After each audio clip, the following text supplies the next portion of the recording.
RHS Pre-Calculus presents Prince Eric and the Rotating Axe of Doom. By the end of this video, you will understand linear velocity and angular velocity, and understand how they are related. Once upon a time, Eric came back to his castle to find that the evil Queen Ursula had kidnapped Ariel. After searching far and wide, he saw that Ariel had been taken to a desolate castle. His only problem in saving her would be a huge rotating axe. How will I ever get into this castle with this giant axe in the way? Well, you need to know the speed of the axe, right? Okay, how do I do that?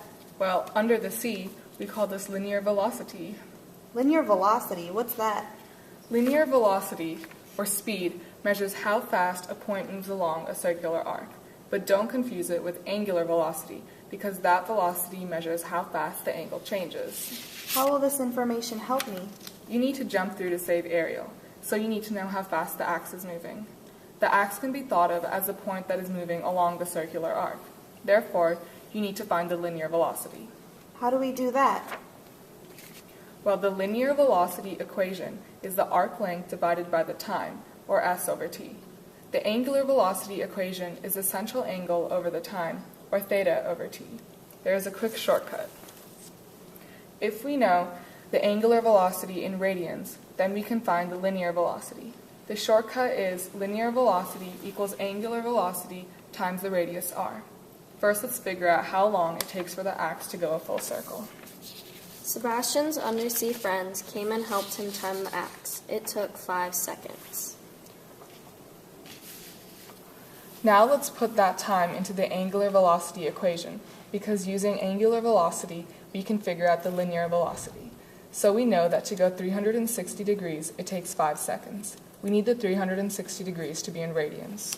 I remember that a circle, or 360 degrees, is 2 pi radians, right? Yes, so putting that into the equation, we know that the angular velocity equals 2 pi over 5 seconds. Now let's multiply that by the radius r to get the linear velocity. Okay, the radius to every rotating axe made in the kingdom is always 10 yards. So 10 yards times 2 pi radians over 5 seconds is my answer, right? Correct. Now simplify and you get that the linear velocity is 4 pi yards per second. That means that a point on the axe is traveling at 4 pi yards per second.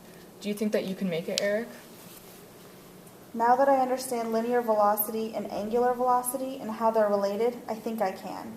Plus, I have to, for Ariel. So Eric jumped through and took Ariel back from Ursula. They went back to their castle and lived happily ever after.